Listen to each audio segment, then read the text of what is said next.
Buonasera e ben ritrovati con il TG Flash di New Sicilia, ed eseguiti i titoli più importanti del pomeriggio. In apertura appalti pilotati tra Sicilia e Campania, chiesto l'arresto di 16 persone tra docenti universitari, ricercatori, insegnanti e manager di società informatiche. Secondo l'accusa avrebbero favorito specifiche aziende del settore negli appalti degli enti presso cui lavoravano.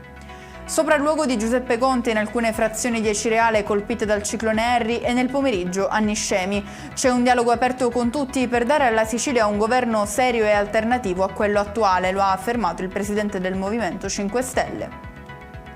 Approvata all'unanimità una risoluzione che impegna l'Asta a revocare l'avviso di assunzione per 73 operatori e a mostrarsi favorevole la Commissione Territorio e Mobilità dell'ARS, ritenendo che la procedura non sarebbe prevista nel piano di risanamento aziendale approvato dalla Regione.